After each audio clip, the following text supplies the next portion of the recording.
Okay, let's hold on and record for just a moment. Okay. Jody may have to log off and on to. Well, it let me push record. Okay, I'm making Laura the host. She's in charge of the meeting right now. So Jody, are you okay if we begin our meeting? Okay, she's recording. So Okay, good luck. And I'll take minutes if I need to, Jody. Well, thank you for everybody. We'll go ahead and start our meeting for this evening. My name is Mike Remington. I'm a city council member and mayor pro tem for the city of Duval. And this is the Duval City Council Committee of the Whole meeting for Tuesday, September 15th, 2020. It's now 5:33 in the evening. Officially call our meeting to order. We have a lot of guests with us this evening. On our agenda, we have three key items. One of those is our 2019 Audit Entrance Conference with the Washington State Auditor's Office. Item 2 is the Snohomish Raya 7. That's the second largest watershed in the state, and we'll have the Washington State Department of Ecology with us to give an overview on a plan a committee has been working on, a plan which Duval, along with 30 other entities, will need to approve for it to move forward to the state. And then finally, we have Wave Broadband with us this evening. Three of their managers are here, technical folks, to be able to talk about some of the questions and issues that citizens brought up. With that, we can get started. I would request council allow us to take our good of the order from the beginning of the meeting to the end of the meeting, just because we're pretty well packed. If we don't get to that, so does everybody, council members, okay with that? I see heads nodding, so I think we're good. Well, we can go ahead and get started. This evening we have Clay Krasinski with us. He's the Assistant Audit Manager with the Washington State Auditor's Office. The city of Duval is large enough to have an audit each year. And so the auditor's office will be in Duval shortly. And so this is an opportunity for us to just hear a little bit about the audit and ask questions. So Clay, welcome, and I'll turn it over to you. Thank you. And I'm actually going to pass it off to Wendy Choi, who is our audit manager, to go through some introductions. Great. All right. Wendy, welcome. All right. Well, thank you for having us here. Good evening. My name is Wendy Choi. I'm the audit manager with the Office of the Washington State Auditor. We have Clay Trzynski, of course, who's our audit lead and supervisor for the engagement. And also here today is Kate Colmenares, and she's also one of the staff members that's assisting in this year's audit as well. So what I'd like to do at this time is share my desktop, if that's all right. Yes. And get started in our presentation. Hopefully everybody can see my screen here. We can.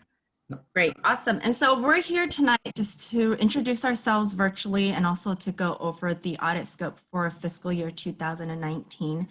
For the Office of the Washington State Auditor, we want to have, and we do have with the City of Duval, that collaborative, positive working relationship with the city, with your management and governing body. We're here each year to perform the audit for the city, and here as a resource, not only to the community to provide increased trust in government, but also here as a resource to the city. So whether that's during the audit or in the interim, to really reach out to us if there's any questions, we can be of service and get you in touch with the right individuals. So what I'd actually like to do at this time is hand it off to Clay, who will go over the audit scope. Absolutely. Yeah, so this is for the fiscal year 2019, the annual audit for the city of Duval, and that will cover an accountability audit scope, which is just an audit over compliance with state and local laws, as well as compliance with your own policy and your code. And with that audit, there's a couple areas that we select. We do a bunch of different planning procedures, reaching out, doing risk assessments with members of management, members of council, and then analytical trending, looking at the meeting minutes, a bunch of other procedures. And then we really try to boil down what are the key risks or the areas of focus that we want to focus on this year for this 2019 audit. And these are the audit areas for the accountability. Number one, we're going to be looking at financial condition, and we're doing that across all of our entities in the state of Washington right now, just with COVID-19 budget impacts and everything that's going on in the environment that we live in today. And then the other area we're looking at is electronic fund transfers. So just making sure that the control environment is adequate to protect the city from potential loss in that area. We have seen some frauds statewide with electronic fund transfers. So again, an area that we're doing at a lot of our governments this year as well. And then the next area is doing some payroll work this year, specifically focusing on overtime, some stipends, as well as some leave balances and looking at those. And then following up on small and attractive assets. So that's tracking of theft sensitive assets, anything that could potentially, as we'd say, grow legs and walk away. And just making sure that the city has controls in place over monitoring those areas.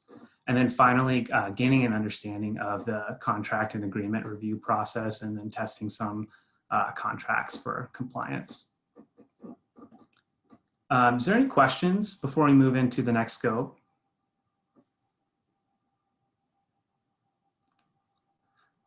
All right. The next area we're looking at is the financial statement audit. And this is, again, just the financial annual audit that we have where we review the cash reconciliation and then just make sure that your financial statements are fairly presented. So pretty run-of-the-mill standard on that as well. And then we did just provide an audit engagement letter to our liaisons, so to Dana, to kind of just outline our responsibilities as an audit team, as well as the city's responsibilities. So we have that out. And then I just want to go through our levels of reporting and just kind of explain, what does the final product look like? And these are the levels that we report on. So the first and our highest level is what's called an audit finding.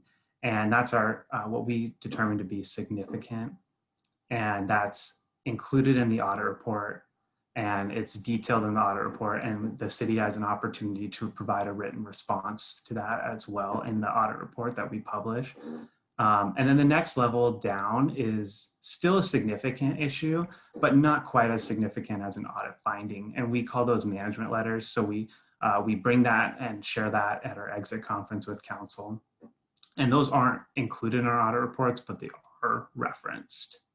And then finally, we have exit items, or what we like to call housekeeping items. So these are just items that come up, minor items that we don't reference in our audit report or include in our audit report. We just informally share those with management. And those are pretty common for every audit that we have. There's usually some sort of exit item. But yeah. All right. Well, if there's any questions about reporting levels or the areas that we looked at, feel free to ask them, or we'll have some contact information at the bottom of this document later that you can always reach out to us. As Wendy mentioned, we're your auditors on cycle here, but we're also available to you off cycle as well to answer questions and whatnot. So I'll pass it back to Wendy to kind of go through the rest of this document. Thank you. Okay, great. Thank you, Clay. So just right here on the screen under important information, we just want to reassure the city that we take very seriously the information that is provided to us. We ask for a two-way partnership we ourselves are mindful of the data we do receive and making sure that confidential and sensitive information is adequately safeguarded and protected. But please do just, never hurts to over communicate. So if there is anything that is provided to us that could be considered confidential or sensitive, please also let us know. So that way we will not only be keeping an eye out for it, but just have that extra due diligence and care. The audit cost is approximately $25,900. We did say plus travel costs, but there actually won't be any, there'll be very minimal travel since we are performing our work remotely, given the current environment that we're in. Expected communications, Dana Mason is our audit liaison, which of course is the city's finance director. So Clay and Dana will be talking in close communications. So if there is anything as far as our audit status, we would keep Dana informed. And if there's any significant concerns or change in events that we need to be aware of that could impact your audit, we'd also ask, of course, that Dana keep us advised of that as well. As Clay mentioned, there are 3 levels of audit recommendations. So if there is, for any reason, a recommendation that the city may disagree with, we do have what's called an audit dispute process. Not only is it conversations with me as the audit manager, but even our assistant director, who is Mark Raposo, or our director of local audits, Kelly Collins. We just want to make sure that our auditees are aware that if there is any disagreements, it doesn't have to stop with the audit team. There can be continued conversations and a dispute process as well. But what we do is during the audit, we'll have weekly status meetings or periodic status meetings with Dana, just so that there's no unexpected surprises, of course. On the agenda here, we have loss reporting. Just a friendly reminder that state and local governments are required to notify our office if there is any suspected or known losses. And so we just wanted to provide a link here in the entrance agenda. This notification requirement is required by statute. And just as the City of Duval receives audits on an annual basis, our agency also receives audits. We have external peer reviews that are every 3 years by the National State Auditors Association. The most recent peer review is available on our website, and we received a pass rating, which is the highest level of assurance. And then just real quickly to conclude, we did have one emerging issue or one emerging resource that we wanted to provide you tonight. We'll provide electronic copies as well, but it's our June 2020 audit connection. We release quarterly audit connection blogs that are also available in this PDF form. Just kind of if there's any hot topics, we want to be able to communicate that news through many different avenues. So this is one of them. We provided a copy of the most recent one, which is for June, and I would suspect that the September one should be coming around the corner as well. And then lastly, working together to improve government. So at the end of the audit engagement, we'll have an exit conference where we'll go over the results. And at that time, when the city's audit reports are released, a customer service survey will come out. So really any feedback you have, we want to know. Things that work well that you want us to keep going, things that maybe could be done differently. We want to be able to hear that feedback and pivot and adjust as we need to. And then just real quickly, 2 great resources that we've worked with Dana in the past at other local jurisdictions. And so she's very well aware of our local government support team and our Center for Government Innovation.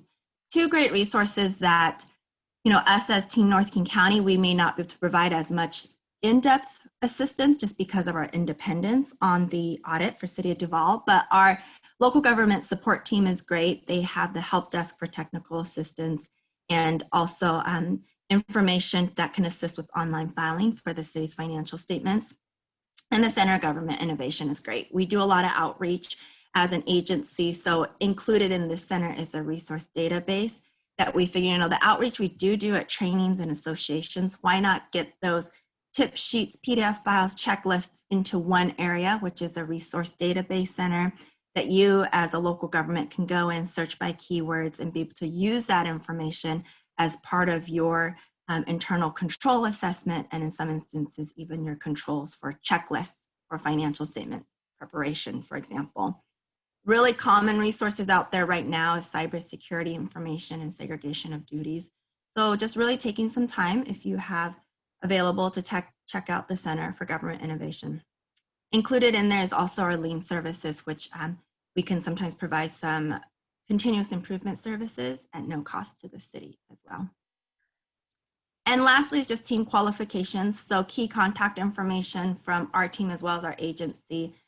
So Kelly and Mark that I mentioned earlier, our contact information is here. And really, if you just have any questions, to also feel free to reach out to us by email. That's probably the best way to reach us at this time. So are there any other questions for us? Questions from council members? I don't see any questions. Mayor, do you have any before we get started? Definitely no questions. Just to reiterate, there's been a good working relationship, collaborative between the auditor's office and the city for several years. And I do look forward to the audit every year because it always helps us find creative ways to improve how we do business and do things better. So I see this as an opportunity for continuous improvement at the city, and we look forward to the process moving forward. Absolutely. Thank you. Thank you. We look forward to working with you as well. Wendy and Clay and your whole team, yeah, it's been a good collaboration. We've been so thankful to have Dana Mason, our new finance director, on board this year, made incredible advancements in almost all the areas that you're looking at. So we're looking forward to your review. Thank you for being here this evening. Great. Well, thank you. for If having there's us. no questions, well, we'll let you all go. So Okay, thank you. Have a good night. thank Have you. a You nice too. one. Bye-bye. Our second item is the Snohomish RIA 7. That's the water resource inventory area. And we're fortunate this evening, and my pleasure, to introduce Ingria Jones. Ingria is a stream flow restoration planner, and there's 30 entities working on a plan that will be submitted for this watershed, the second largest watershed in the state. The largest portion of which you'll see is in Snohomish County, but does include the area around the city of Duval and our valley here. You hear a lot about salmon recovery and taking care of orcas, and a huge part of that is taking care of the watershed.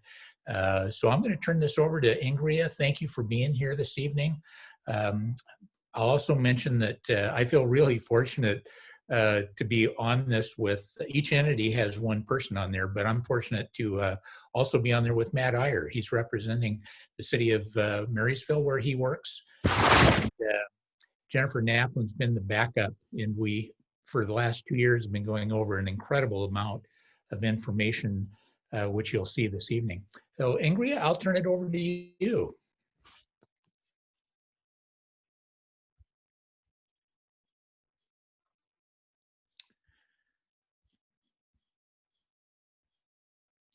So Ingria, I don't hear your voice, so I don't know if, I think you're still, There we go. There we go. We're in. Thank you. Welcome. Thank you, Mike, for the introduction, and a thank you to the City of Duval for participating in this planning process. So my name is Ingria Jones, and I'm the Streamflow Restoration Planner for RIA 7 at the Department of Ecology.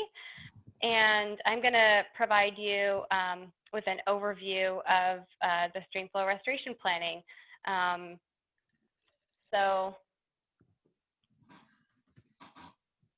the Streamflow Restoration Law clarifies how local governments can issue building permits for homes intending to use a permit-exempt well for their domestic water supply and offset those impacts through a local watershed planning effort. So Ecology chairs the RIA 7 committee, which is composed of tribes, counties, cities, the Department of Fish and Wildlife, the largest municipal water purveyor, largest irrigation district, and interest groups. And the committee's met over the past 2 years to develop the Watershed Restoration and Enhancement Plan. So I'm going to provide a little bit of background on the law, the role of the committee, and the elements of the watershed plan, and steps to complete the plan. And I'm going to just start with what is a permit-exempt well. So certain small withdrawals of groundwater are exempt from the permitting process, and these uses are commonly referred to as permit-exempt. So permit-exempt groundwater with wells often provide water where a community supply is not available, serving single homes, small developments, and irrigation of small lawns and gardens. And these are typically located outside of UGAs. And the law establishes new water use limits for permit-exempt wells in certain watersheds in the state, including RIA 7. So just starting with what is consumptive water use? It's water that's evaporated, transpired, consumed by humans, or otherwise removed from the immediate water environment. And for indoor water use, most houses with domestic wells are connected to septic systems. And so about 10% of the water is lost to the system. And for outdoor water use, a good assumption is that about 80% is lost mainly due to evapotranspiration. So just wanted to provide that sort of high-level technical background so the rest of this all makes sense. So most groundwater in Washington is connected to nearby streams and lakes. And in fact, during much of the year, groundwater discharge may make up most of the water in a stream. So you can see that flow paths vary greatly, and it's a complex system. So when groundwater is pumped from a well and water is put to use, this often leads to a decrease in stream flow. And many different factors influence where and how much groundwater use may affect a stream, such as the nature of the aquifer, the distance between the well and the stream, and the well depth, and the type of water use. However, at least some portion of the well water that's used typically has an impact on nearby streams. So that brings us to the stream flow restoration law, which is concerned with identifying projects and actions to offset the impacts from new perma-exempt wells over the next 20 years. And the local watershed planning effort began with the formation of our committee. The committee is called out in the law. So there are 15 watersheds that are undergoing this planning effort across the state, and there are 7 watersheds that are developing plans led by ecology. So the northernmost one here is, of course, RIA 7, and we started this planning process back in October of 2018. And here's just a list of the members on the committee. As Mike mentioned, it's a large group, so we've got a broad representation across the watershed. And we also have a couple of members who are non-voting, just to help provide expertise to the committee.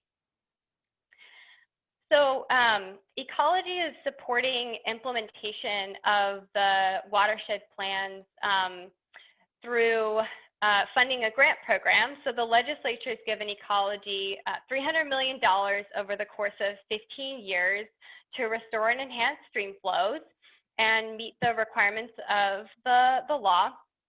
And grant funding is going to help incentivize, state and local agencies, tribal governments, and nonprofits to implement the plans and projects. So right now it's a competitive statewide process. So projects that are included in a locally approved plan have priorities through this grant funding program. And it's also important to note that the number of projects and the cost is going to exceed the available funding right now for these 15 plans. So here's just an overview of the major steps to complete the plan. So the committee needed to estimate the new consumptive water use from the new perma-exempt wells through 2038, and then identify projects to offset that consumptive use. And projects that are provide water for water offsets are high priority. So we need to identify those to offset the new use that's going to occur.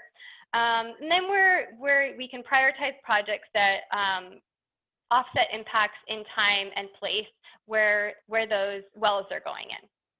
So then ecology needs to evaluate the plan to make a determination of whether or not it meets a net ecological benefit. So this is just a slide about what exactly is an offset. It's the anticipated ability to counterbalance some sort of new consumptive water use. And I'll give a couple of examples of projects later on. So the committee's role is really to help develop the plan, and that has included working with technical consultant team to develop these growth estimates, to figure out how much water the new wells are going to use, and to really build a list of projects and actions and approve the plan. And then ecology will review locally approved plans and then determine whether the plans meet net ecological benefit and then adopt the plans. So this is just, again, a high-level overview of all those plan elements. I'm just going to walk you through the key elements that the RIA 7 committee has developed and sort of showcase all the work that's been done. So the committee has developed sub-basin delineations, and these are really helpful in understanding where the new water use is going to occur. And so we've divided the RIA into 16 sub-basins. And then the committee's also developed methods, developed and agreed on a method to estimate the number of new perma-exempt wells. And we worked really heavily with the counties on this effort and their planning expertise. So the committee has estimated a potential 3,389 perma-exempt wells over the planning horizon. And the areas in darker green are where more wells are anticipated to occur. And we based our estimates off of historic trends. And there's a lot more information on the methods if you have any questions. And then to estimate the consumptive use, we used guidance provided from ecology and accounted for the fact that indoor water use patterns differ from outdoor water use. And like I mentioned, the amount that's lost to the system also varies for indoor and outdoor use. And the committee came up with the estimate of 797 acre feet per year. So for those of you who aren't used to thinking in acre feet, an acre foot is a foot of water covering an acre. And this is equivalent to 1.1 cubic feet per second of water. So that's like a little bit larger than a basketball moving every second. So this is our consumptive use estimate for the next 20 years. And then here are some types of projects and actions that the committee is considering to offset consumptive use and meet net ecological benefit. So the committee is still discussing projects and finalizing project selection, but we have talked about several potential water right acquisitions and reservoir outlet modifications, managed aquifer recharge and stormwater infiltration projects to meet that water offset requirement. And then to really make sure we're providing a benefit to the RIA, helping to improve environmental conditions for salmon and other important species. We've discussed floodplain projects, beaver projects, land acquisitions, and riparian restoration. And here's just a snapshot of some of the projects we're discussing. We don't have a lot of time to get into details, but I'm happy to answer questions. And this is just one example. So the city of Lake Stevens is planning to replace an outdated weir structure that manages their lake levels. And so this project actually has the ability to increase stream flow coming out of the lake during the summer, which is exactly when the fish need it, into Catherine Creek, which is a tributary of the Little Pilchuck, a really important stream in our watershed.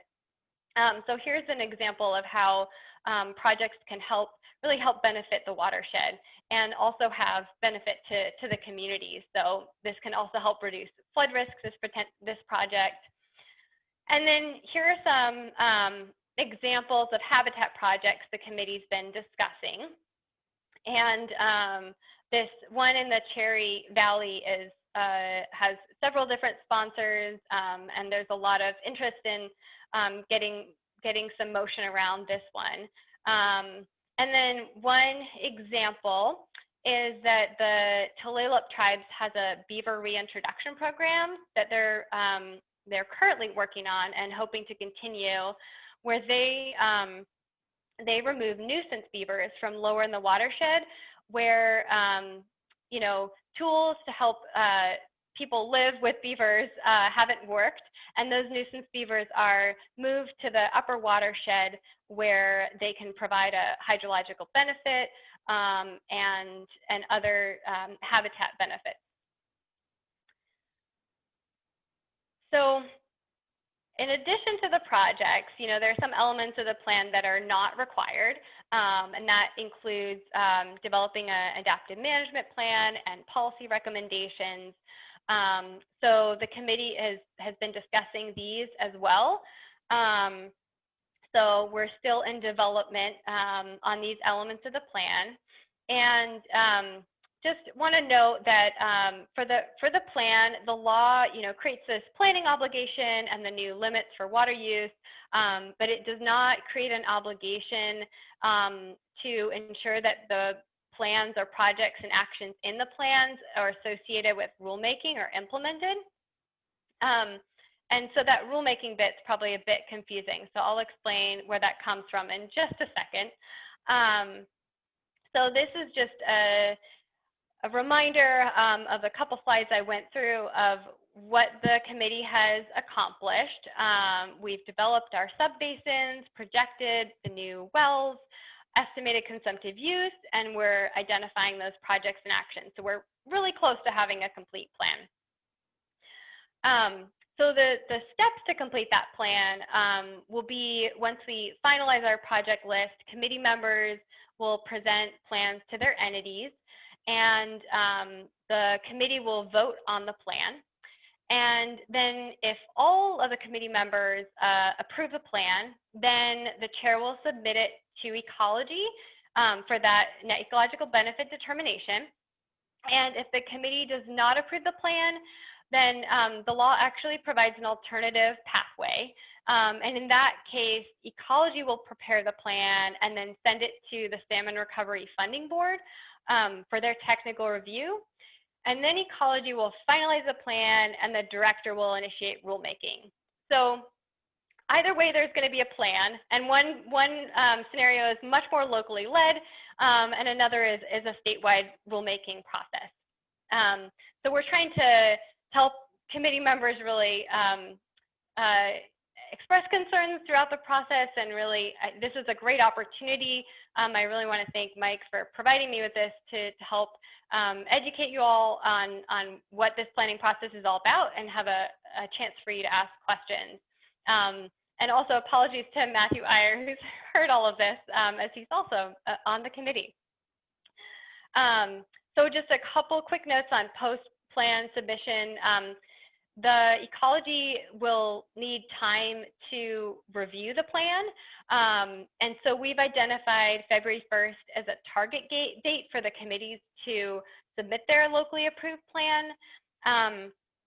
So plans after this date can still be reviewed and adopted by ecology, but we're aiming for February 1st. And we're adaptively managing the really quick timeline that the legislature gave us here. And so just want to note that we really appreciate the committee's hard work, and want to, again, thank the City of Duval for being a part of this planning process. And I'm happy to take questions. Well, Ingrid, thank you for that. I think Matt and I can both vouch that it's been a long 2-year process. There's work still being done. We've been fortunate to have an incredible group of folks with both ecology, scientific background that do a bulk of the data gathering for us. So as a city council, and as a city of Duval, what does this mean for us? The simple part for most jurisdictions that have wells is there'll be some new rules. You know, if you're going to add more growth and take more water out of the watershed, you're going to have to find a way to conserve and put water back. For the city of Duval, we don't have wells. The only 2 wells we're aware of are capped off. Any new homeowners are required to connect to sewer, so most of them automatically connect to water. So I don't see an impact for us in terms of our water use since we get ours from the Seattle water system. What will make a big difference in the future is the this beautiful valley we have, and the health of our watershed will be affected by this plan. And so I'm excited to be a part of it. Certainly if they have questions from council members, it's a good time to bring those up to Ingria. Ingria, I'm not seeing any hands up, which usually says you were very thorough. Mayor Okerlander. I just wanted to note that this work is really important. And in my former life, I worked on the RIA committees as well, and it's really exciting to see some actual progress on the beaver issue. I can't tell you how many times Terry Williams from the Tulalip Tribes and talk about beavers and duff and water storage and how many meetings we had, and trying to figure out a pathway forward that would achieve the goals of the RIA while also, protecting people's land and being reasonable. So I know how much work goes into this, especially with all the different complexities within the watershed. And so everybody that works in this, I just want to thank you for all of that hard work. It does matter, and it's important, especially for our Snoqualmie Valley here as well. So thank you. Ingria, thank you. I appreciate you being here this evening. One of the joys I've had of working on this committee over the last 2 years is getting to know Ingria, her staff, get to see the commitment they have to maintaining our watersheds and our stream flow, and which is a huge help for salmon restoration as well. So Ingria, thank you. Appreciate you being here. And I will pass along my final slides to Jody for sharing. And there are a couple of links to other resources for those who want to dive in, and always feel free to send me more questions. Great. Ingria, thank you. Great job. We appreciate it. Have a good night. So we're moving on to our third item this evening, one that I really appreciate our guests here. We have Chris Bailey, Fred Lutz, and Kevin Stamey with Wave Broadband.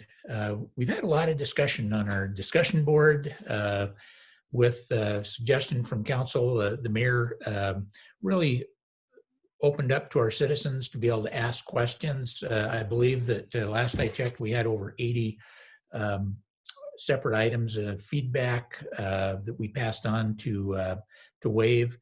One of the things we're looking for, while we don't have control like we do with some utilities, we do want to have a partnership, pass on concerns from our citizens. I don't know of any company that's not working diligently in trying to improve things. And this is a tough time for a lot of our citizens with COVID-19, with students working from home, businesses working from home. Internet connectivity is just an incredibly important utility for everybody. And so I appreciate Wave being here tonight. They have a presentation for us. We'll have an opportunity to ask questions as well. So with that, I'll turn it over to Wave. Thank you.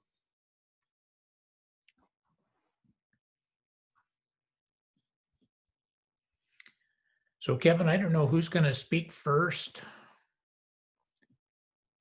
For some reason, I'm not hearing you, Kevin. It looks like it might have been both Kevin Stamey and Fred Lutz. Fred Lutz has the moniker of Kevin Stamey on his Zoom as well. So it looks like Fred Lutz was trying to kick it off. Okay. And he's on mute. Interesting. Okay. You're right. This is not Kevin Stamey. This is Fred Lutz. Nice to meet all of you all virtually. And we've got, had a little bit of technology challenge, so didn't want to have echo. We had in the room here with us, Kevin and I are actually in the same room, and Chris is in a different room. So, but thanks for the opportunity. And Mike, you said something that hits home with me and with this team is that right now and for the last 4 or 5 months since COVID, we have more recognized internally, myself and my team, how much of a privilege it is to have what we have, which is the ability to provide access to everyone, whether it's schooling, working. It's a critical time. This is, I've been doing this for 30 years running cable companies, and we always used to say, well, we're an information and entertainment company. Well, things change quite a bit with the internet and with certainly with this pandemic. So I want to start out by saying that as we take this very seriously because of the criticality of what it is and what our network can enable. So appreciate getting the opportunity to talk, and we do have a presentation and we'll go through. So what I'll do, I just want to introduce ourselves. Kevin is a familiar face, I think, to council. Chris and I are newer since the acquisition of Wave with TPG Private Equity Group about 3 years ago. Chris and I came with that, and we're lucky enough to keep Kevin and most of the team around for all the institutional knowledge and continuity there. So we're privileged from that aspect as well. So what I want to do is we'll let Kevin boot up and show the presentation, and if he can't do it, he's next to him. If he can't do it, then I will. Here, I'm having technical difficulties. Then I will. All tested out earlier. I'm really sorry. That's okay. So what I'm going to do here, see if I can do it, Kevin.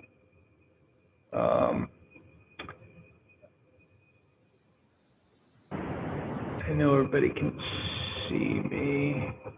Boy, when I'm leading the show, it's So the lower bottom, it says share screen. And, yeah, you and I got. also have it up, so if it doesn't work, I can happily pull up my screen as well. Sure. Okay. We'll see if this works. I think I got it. If everybody can see. Yes, we can see it now. Thank you. Can you? Okay, good. Well, then I'm gonna let Kevin go from here. Kevin and Chris, and we'll just we'll chime in and try not to talk all over each other and take questions as frequently as you want. So I'm gonna move right through here. Intro. Background at all? Yep. Yeah. No, we're the three that you have on Zoom. I've been, like I said briefly, been doing this for about 30 years. Chris and I worked together in another life in another company in the out west as well, including Washington State, was part of our region, and then I joined the Wave Broadband about 2 years ago, along with Chris. And I think most of you know me. I've been out several times for in-person city council meetings. Sad that we can't be there today.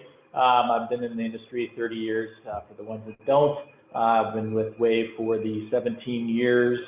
And then most recently, when we acquired Broadstripe a few years ago, that's when we introduced ourselves to the Duval there.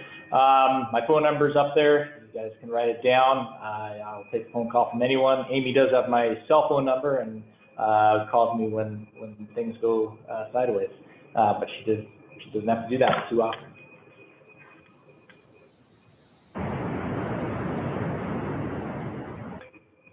You want to page forward? Yeah, we're big on communication, so that's why all our information's out there. Don't hesitate to use that anytime. So, Chris, I don't know if you wanted to take this slide or. Yeah, very good. I was just.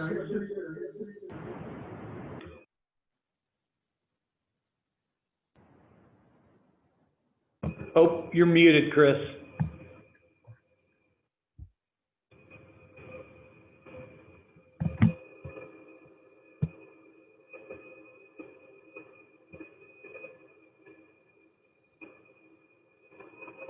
Nope. I was just going to let you know, if you're both in the same room, we're going to get feedback as well if you have them both unmuted. Okay, are you able to hear me? Wonderful. Thank you very much. Very nice to be with you this evening. My name is Chris Bailey, Senior Director of Sales and Marketing for Wave Broadband's properties in Western Washington. We thought we would begin by talking a little bit about initiatives that we've taken to address our customers' needs during COVID. Wave signed the FCC Keep America's Connected pledge in early April, as did about 800 other telecom providers. Wave did not terminate service to any residential or business customer because of their inability to pay their bills due to disruptions caused by COVID-19. We also waived any late fees that any residential or small business customer might normally incur because of their economic circumstance related to COVID. We also waived internet data overages from March through June, which represented about a $41,000 savings to the residents of Duval. I should say to our customers who are residents of Duval. We also provided contactless customer support options. And finally, we launched a brand new product called Internet First in mid-April. And this particular product is a 25 meg service for just under $10 per month with the first 60 days free of charge to residents that meet the qualification standards. Okay, next slide. Turn it over to you, Kevin.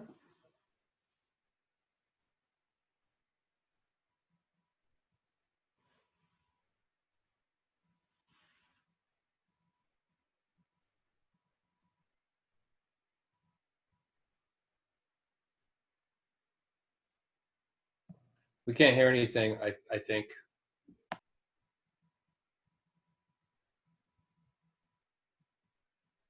Kevin, you're on mute. Is that?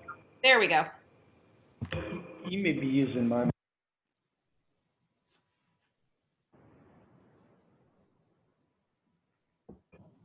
How about now?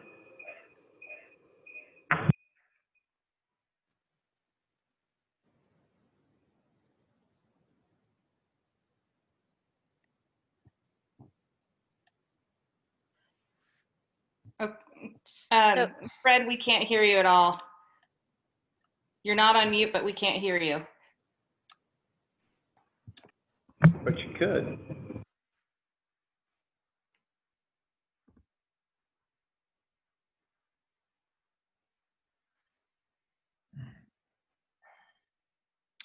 Yeah, nothing yet. And it's showing on mute again. Now you're off mute. How about now? Can hear you. Sound okay? Yep. Perfect. Weird. Sorry about that. Expansion plans for next year. This is the larger developments that are going in city limits of Duval. This does not include smaller SFUs that will be going in, but to a total of about 530 new units going in this year. Network map. Try to update this for you guys. The outlining is the city limits, and everything in red is where our coaxial plant is. It gets pretty busy when I layer in all the fiber optics that are feeding these areas here. So we've removed a bunch of that. We've got that, and this does not show the new stuff that you've got coming online here this coming year. But if you guys want to see that, I can send that to you individually. Network performance. So we measure our system performance in a few different ways. MTTR, that's our mean time to repair. That is when the outage has been declared, how long does it take to make those repairs and get the system back up and running. Our average run for the 2020 thus far is 2 hours and 17 minutes. Our system reliability, or our uptime, is hitting 3 nines. It's 0.99973 uptime. For bandwidth demand that we saw during COVID, immediately when COVID struck and we were all sent home, we saw an increase on average, this is on average, of 30% increase across our networks. Some areas seen way more than that. Some areas saw less, just depending on the usage. But just within the city limits of Duval, during the beginning of COVID, we completed 7 node segments and added 3 more nodes within the area to keep up with the bandwidth demand and customer growth. When I say node segment, in any of these developments or areas there, we've got a single optical node there, which has got the capabilities of being segmented up to 4 times before we need to go back in and add more fiber optics or add a node. So many of these locations we segmented 2 by 2. We've also gone up to 4 by 4 in these areas. We've also changed the way that we do segments. Historically, bandwidth usage came upon very slowly, right? It's gradual, and we didn't have to react nearly as fast. Well, this hit, and we had to react extremely fast. So anytime that we see usage about 50%, we are now putting that node into segment and start planning and building that out for whatever need that might be, whether or not we are adding a node or if we're just doing a node segment. And we've kind of built our system out now where we've got the ability to do that tenfold within our systems. And I'm not an engineer, so I'll try to get it a little high level for you. But in essence, what this means is when we recapitalize the company, we have the financial resources to build the best network that is made. And so what we're doing here from a mean time to repair perspective, from a system reliability perspective, and from an architectural perspective, this is industry standards, best in class industry standard. It's given us, we've taken the opportunity, as Kevin mentioned, to go a little bit deeper in anticipation of more growth with COVID than we regularly would have, but we just took the opportunity to do that, sort of like the Department of Transportation did around the country and build roads when a lot of people weren't on it. We took the opportunity during the heart of COVID to do node segmentations that we otherwise would have spread across the year because, you know, frankly, there were a lot of people demanding the network, and it was a lot easier to work on our network because there weren't as many people driving. So in essence, well-capitalized industry standard in terms of our architecture, and the trends that you're seeing here are industry standard with all of our peers. Yep. So, and this might answer some of the questions that we did see within the 80 or so comments that were sent to us. You know, in the past, we did a good portion of our maintenance, you know, during the day of balancing the system off. We moved everything to night work. We don't do anything during the day unless customers are physically down. That's the only time that we will touch our plant during the daytime. We will not even change out a tap plate to add a customer. We'll make sure that happens at nighttime. So that is a go-forward change that we've made out across Wave North here.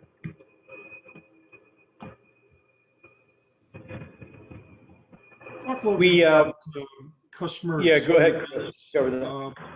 We implemented a new billing system, which has, at least what we're hearing from our customers, easier to read billing statements, more intuitive, more of the detail that our customers are looking for. We also implemented some new tools and technology for our agents in the call center to better assist customers with troubleshooting issues, new IVR technology to introduce more self-help and care options. Our universal agent model, anyone who has dialed into a call center that has been transferred around quite a bit to different agents gets a little frustrated. So the universal agent model is one agent, sort of a one-stop shop for customers. Once they reach that agent is capable of handling all their needs. We also revamped our online portal to make it easier for the customer to navigate. And tomorrow we're launching SMS, text message appointment reminders. So customers will be able to enroll in this program, and any installations, upgrades, trouble calls, etc. We will send them text messages to remind them of their appointment time. So billing systems, obviously billing systems being easier to read is a good thing, but when you change a billing system, it is very, very difficult internally and externally. That drives a lot of call volume into the center because it's new. It may be easier, but it's new, so familiarity, getting them used to the new bill, all of that. Yes, we had that. I've probably done 6 billing systems in my life, and it is never easy. It is very hard on everybody. Ultimately, what we're seeing now, we did that, almost a year ago. And now what we're seeing is, people have had almost 12. There's a lot more familiarity. Usage within the system is better, more efficient for our agent, easier for a customer to read. But make no mistake about it, that's it's always tricky regardless of what the company is. So just want to be transparent about that. And then obviously from a care perspective, we've all probably seen this. COVID, it ate up call centers, regardless of where they were. They were somewhat of a petri dish. Frankly, we did better than the rest of our peer groups in our parent company at Wave. I think because we just had it earlier out here and got used to it quicker and got serious. And so our call center, for instance, fared far better than our Texas partner and or East Coast. Nonetheless, it impacted us initially, and then we even had outsourced partners that we tried to leverage and use, and they had the same issues. So, I've talked to my peers at Comcast and all of the companies that I've worked at, and we've all experienced the same thing. So I just want to be transparent about it. It came to a town near us too, and thankfully, given the mediation efforts that we've made, we've made good progress towards getting a healthy organization. And I can say, today at least, we have a call every week that we don't have any active COVID cases within our organization, which is a good thing. So anyway, I want a little color around that. These are the support options. We do offer multiple channels of communication for our customers. Probably one of the channels that's become more popular is certainly Facebook and Twitter. We have direct message capabilities on both of those environments. But we do have a link here to our website. This is the page which lists the retail store locations. And then, of course, one can always visit us in social media. And I found that is a fairly effective medium for folks to get problems resolved very quickly.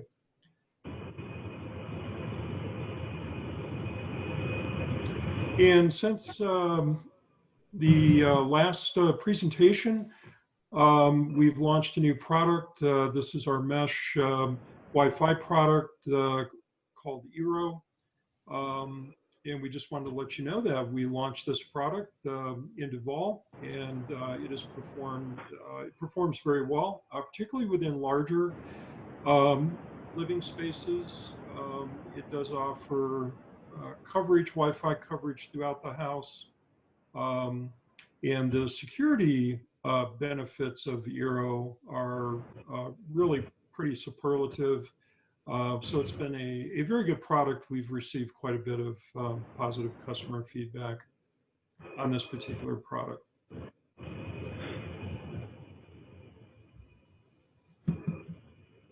And we are at question and answers.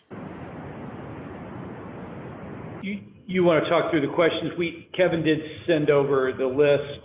Mike, I think you mentioned, there were some 80 some odd questions. I open it up. The way we talked about it internally a little bit yesterday afternoon when we got it was that, I don't know, 75 or maybe 100% of it could be bucketized into three or four different groups. But I'm happy to talk about any specific one of them. However you all want to address that. I'll open it up for council to ask questions. Answered a lot of the questions. Like you, I looked over the 80 plus bits of feedback that came in. Some of them were very technical in nature and were related to other areas. I tried to put just a short list of them. And again, I think you covered most of these. They fell into capacity with growth. One of the biggest ones was reliability of service, and that related to bandwidth. People wondered about system upgrades, when they would replace nodes at hubs. Others mentioned improving technical support and customer interaction. Many people mentioning that they've been on to actually speak with someone. Others mentioned that they had paid for upgrades but had the same speed and were disappointed they didn't get a faster speed with paying for more. Service during power outages. Others wondered why we couldn't have a battery backup or generator backup. Certainly, there were several on the outskirts of our area that asked about expanded service to those areas that don't currently have service with Wave. Others mentioned that they found it very helpful to have a service outage map on the website. Apparently that wasn't available any longer. And they thought that would be very helpful just to look and say, oh yeah, they've got our outage, similar to what PSE, Puget Sound Energy, and others have. And just a couple had mentioned a more convenient store location. I think we used to have one in Duval, which for our small town was quite convenient. And someone mentioned that the closest store might be in Linwood or over in Seattle currently. So many of those you covered. I just mention those now to just simply let our citizens know we got their feedback. We appreciate it. That you've received it directly. I think Mayor Okerlander sent it over a few days ago. Our council members have received that as well to be able to take a look at. My last comment is just moving forward, it really is important that we have a partnership. We'll continue to pass on concerns. We know you're working hard to have that good customer service and relationship. And with that, I'll ask council members if you have a question. Councilmember McHenry. Thank you for that presentation. I have three quick questions. The first is I have gotten feedback that where I think it makes sense a lot of times you wait for the customer to initiate contact, right? You can't do anything unless you know there's a problem, but many are asking if you're going to do some sort of forum or town hall with different communities, including ours, and maybe in the next few months.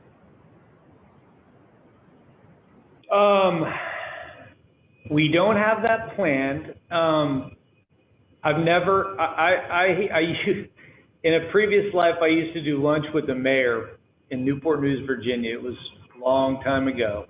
And it was probably the best feedback I got. We'd essentially put on a lunch and invite random customers. We'd pick them randomly. And it was a way to get a pulse on the business and what was going on. But that was when I had a lot smaller operation, 30,000 customers or something. So I would be wide open to how to do that in a constructive, progressive way. As I said, I mean, I'm one of these guys that likes to get out and ride with Kevin's field techs and find out what's going. I go into the call center. I've got an office in Bothell. I'm there all the time. Understand what's going on with our operation. In terms of being able to manage, a huge crowd and of customer base and for instance, we just got 82 questions. I'm not too sure what the best or most efficient way to do that is. now. If neighborhoods or there were small groups of people who are interested in meeting with you guys, is that something you're open to? I'm totally, absolutely open to that. Absolutely open to that. If there was a way to slide us into a, already, a neighborhood group or something, that absolutely, that would love to do that. That's great. But I'd love to be able to talk to 150,000 customers at once, in terms of some kind of press. But I mean, it gets tough to do it. But sure, I'd love to be able to do that. That's great. My second question is that one slide talks about your customers' needs during COVID, and I noticed they were past tense. I actually am not aware, so I just thought I'd ask really quick. Do you continue to not terminate service, waive late fees or overage fees during remote learning and the work from home situation, or has it gone back to regular business? So it's gone back to what I would call regular BAU, business as usual, but what we did is we bucketized all of the customers and put them into a VIP group that fell into that situation during COVID. And what we're doing with them is when they call in, we work with them specifically and help them how we otherwise wouldn't pre-COVID. So we're back to BAU now, but we bucketized all those customers, and we will work with them until they are situated appropriately, given that they were put into that situation during the pandemic. So that's how we're managing that. Okay, and then my last. So we're not terminating them. To be real clear. Yeah. That's great to hear. My last question is, you mentioned moving maintenance to nights, which I think is a fantastic idea. Nobody likes to be dropped from meetings or Zoom calls with their kids. But I do know a lot of people work heavily at night just so they're available for their kids during the day. So I was curious, when you say at night, do you mean like 1 to 5 a.m. type, or is it more in like the regular evening where people are still awake? Oh, no, it's midnight till 5 a.m. Okay, thanks. Councilmember Napland. You were able to join us tonight. That was a helpful presentation. We can get that presentation available for the community. I don't know if that's something that we provided to Jody. So I have a couple questions. They follow a similar theme that came through on that list of questions that you received. One, for power outages, it was mentioned. For my house, often I won't even be out of power, but wherever I'm cold or something is, the power is out there and I lose my internet. Or I have a generator, and so I will be up in my house without enough power. I don't have internet.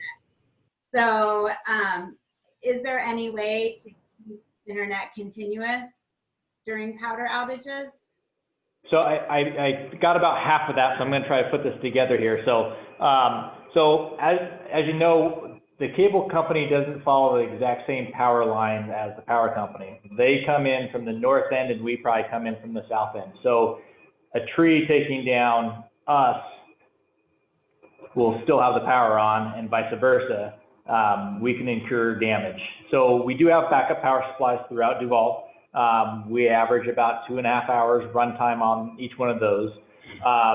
One thing that I am working on is we did get status monitoring up for those things. So this winter, we will actually know when those power supplies go into standby status, which means they're running on battery, which means we will now be able to get a technician out there to throw a generator on there.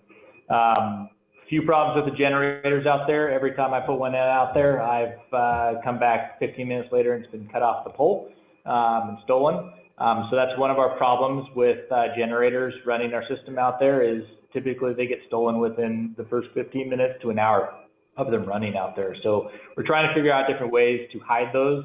Secure, I mean, we're talking chain, very thick chain, and they're getting cut off there. So stolen isn't necessarily an issue with just Duval. No, that's across Washington. I'm not saying generator. It's a valuable device, and we put it out there, and it's tough to secure it, and people see. Right. Yeah.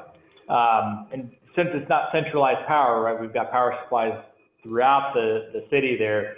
It takes, I believe, the power supplies we got there in the city there, we've got over 35 of those. So it takes 35 generators to keep that up and running at any given time if we've got a long duration power outage out there. But with the addition of the status monitoring out there, we'll be able to watch our system very closely of when there's a power outage out there, how much longer we've got on those batteries, and we can even just have a van parked there with on the inverters is my next option, as generators is not working very well for us. Thank you. That brings up my follow-up question, which is your ability to determine if there's an outage. I think there's a lot of frustration in the community where they will call in and say, I've lost my service, and they'll have to go through all these troubleshooting steps when really there's just an outage and like hundreds of other people are out. But then their neighbor might also call, and that neighbor would get someone who says, oh, I've never heard there's an outage. Let's go through all these steps, you know, and it just sometimes feels like there isn't, how does Wave not know that suddenly all these people don't have internet access? Because can't they tell that there's no traffic going? So just trying to understand how that works, and I think it would reduce frustration. Okay. I don't know if I'm going to give you the answer, but I'll explain how that works to begin with. So our monitoring system runs on the idea of if there's 10% of a node goes down, it triggers an outage automatically. Easy to detect, we can do that. The problem is within these nodes, if you've got 100 customers and it's only affecting a small leg of that node, it might not trigger that automatically. So we rely on the customers to call in at that point to make that phone call. We've tried changing the threshold on there, but the simple thing of a customer unplugging the cable modem because they're moving it over to another room triggers an outage. So it's kind of a balance thing, and it is something that we do need to work on as far as company as whole is those triggers and setting that up correctly. As far as the call center, knowing that there's an outage,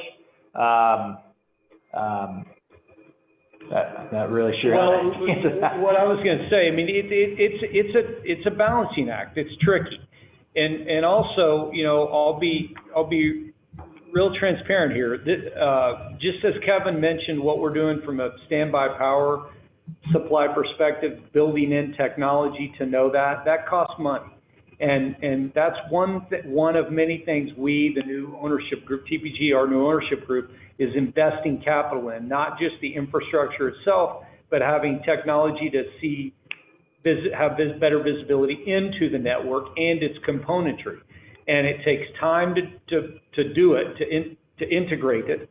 It takes money to buy it, and these are processes and things we're trying to do all at the same time. I got here, like I said, two years ago, and we did a billing conversion, we did a financial system conversion internally for us to integrate our companies. We did a whole lot of stuff and put a lot on the system, not just the cable system, but our business.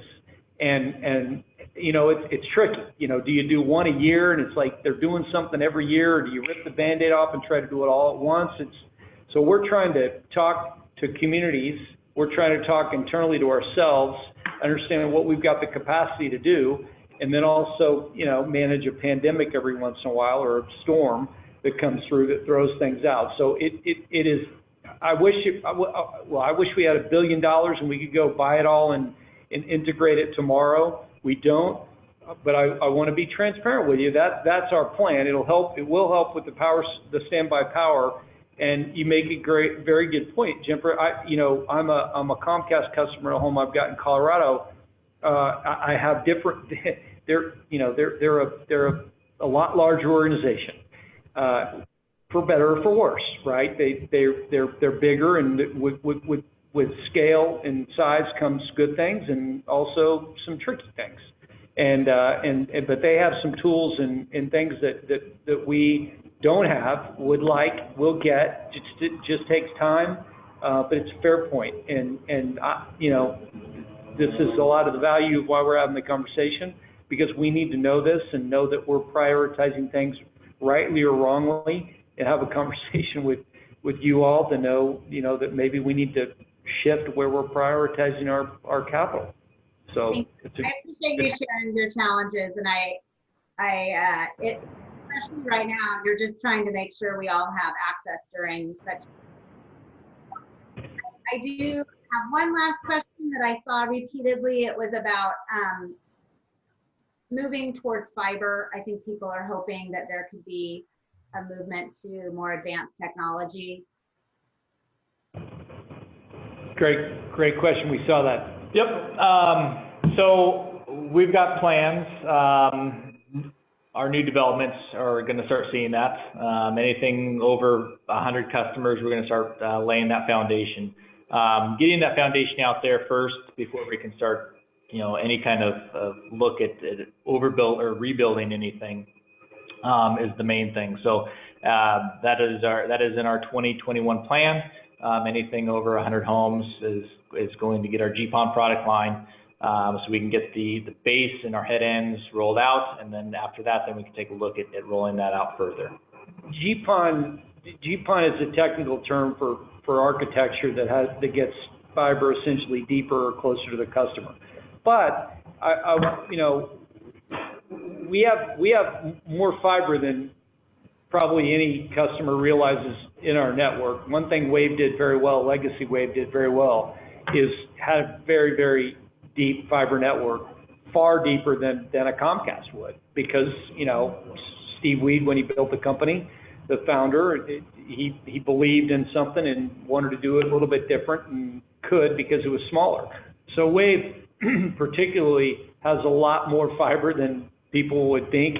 Customers, no one really knows what our network composition is other than us, because we built it or paid to have it built and know what it is. They don't drive down the road and see, oh, I'm being fed by fiber or not. So a little bit of it is perception, but like Kevin said, the new PON architecture is more fiber than the traditional hybrid fiber coax architecture that we have been implementing. Well, Fred, the industry. You mentioned that you have fiber in town. Do you have from outside coming in? Yeah, so our routes are, we've got redundant routes coming into the city of Duval. We've got fiber coming in from the north and the south. Those rings go to multiple rings throughout the state of Washington. So we can take multiple hits throughout our network, and for the most part be able to come back up, or not even go down at all. Of course, we live in a beautiful state, right? With that comes trees, and when the winter comes, and we've got trees laying across all the roads in and out of Duval, there's a high chance that we will go down. I can't cut down all the trees, or else this would be Arizona. But it's one of the things we do. Wintertime is tough for us. We're preparing right now for what we think will be a tough winter. Everything's showing that it's going to be a high snow year. So we went out and spent a lot of money on all this stuff. So we've got it sitting here ready to deploy as quickly as possible. Thank you. Well, I think Councilmember Brudnicki, I had a question. We're down to about 5 minutes. Yeah, I just had a question as a business owner, because as an educator, my business has expanded considerably, but I am currently looking to move my business outside of the city because I don't know how reliable it can be for what I have to do online. And I just want to know, going forward, because I understand budget limitations and investment in infrastructure and all of that. Is it hopeful? Like, could I keep my business here and continue? Is there going to be investment for the future of Duval and their business owners to be able to have reliable internet? Well, the answer is yes, there is, and stay in touch with me if you've got specific issues with your business. But one wonderful thing that we have learned about Duval, I have because I'm new to the area, fairly new, is I say this delicately. There have been some good things about COVID, but very little. One thing we have recognized is our network is capable of managing the ebb and flow and volume demands that came with this awful pandemic. We also are going to benefit, as I think you will, in Snohomish County, because people are deciding to move. Businesses, ours, there are jobs, disciplines that can work from home, and then there are some that don't do as well from home. But as we go forward, and we're all reading this, the reality of it is there's going to be a lot more work from home. So what we're seeing and planning for all across the country is people are going to move to more affordable areas where they can buy real estate and have conducive work environments from home. And what that does for companies like ours in constituencies like yours is provides opportunity for development. That provides opportunity for us to grow and do what we do for a living, which is connect customers. So the short answer is yes. And I think, you all know this area a lot better than I do, probably everybody on this Zoom, that Snohomish County, Duval is an area that's going to benefit. And I would, what we're planning for, literally this week we've had multiple meetings on 2020 planning, as Kevin mentions, for growth that we had not planned for pre-COVID. And I think it's going to come. Where it's going to come from, I don't know. Some areas are not going to benefit because people obviously will move out of those areas. But I think that around the country, peripheries of metropolitan areas that are less desirable to live in, or people have wanted to work from home and they're going to be able to, we're going to be there to enable them to have their business at home, or be able to do their job from home that they did a few days a month pre-COVID, and now they're going to do either every day or multiple days a week. Well, we're just about out of time. I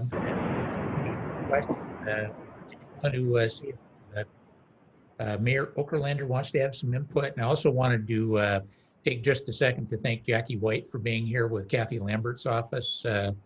Councilmember Lambert did just an outstanding job as well, trying to assure that where we can, we have good utility services, especially for connectivity. It's a huge part of our culture now, as well as everyday business. Mayor Okerlander, I'll call on you if you want to close us out here. Yeah, thank you. First of all, thank you all for coming. I know it's been difficult with all of your moves and transitions to get a time that worked for all of us, for you guys to come out, and the time that you spend with us, definitely much appreciated. Fred, just want to point out, we're not Snohomish County. We're almost Snohomish County, but we're the north end of King County. Oh, really? We're close. All right. People get that mixed up all the time. All right. Thanks for correcting. But I do want to say, I think a lot of, as we see in some of the questions, and you look at the infrastructure, a lot of people's problems end up coming from within their homes. And I know that that's very difficult at times, especially for your phone techs, to find out. And I just want to, share that publicly that, for the people that have contacted me directly, that Wave has been very responsive. They're not always able to solve every problem. But when we escalate and Kevin gets involved, people's problems get addressed in the best way that they can, even if it can't be solved all the way. And I can say beyond a shadow of a doubt that the last 2 years I've seen a much higher level of customer service and communication with Wave than I saw in all of my time in council. So I know that there's a lot of room to grow. We're always going to have issues with the service, but the fact that the company has been willing to work with us as a city when you have no obligation to, and work with our community is much appreciated. There's always room to grow and do better. And I look forward to continuing that working relationship and expanding it between the city and Wave and our community as a whole. So thank you for coming tonight. Well, we've got just a few minutes. Thank you. Council, so thank you to Wave Broadband, to Kevin and Chris and Fred. And with that, Councilmember Naplin. I saw Director Thomas raise her hand several times, and I just wasn't sure if you were able to see that. Yeah. It's no, okay. I was just giving the 2-minute, the 1-minute countdown, but we did have another council member that had a question, but we're out of time at this point. Yeah, and certainly we can bring up some points if you like at the council meeting. Well, thank you, everybody. With that, Feel free to reach out. Feel free to reach out anytime to any one of us. Yeah, thank you for your contact information. Well, with that, we're officially adjourned, and we'll see you in just a couple of minutes at the Duval City Council meeting. Thank you, everyone. Thanks.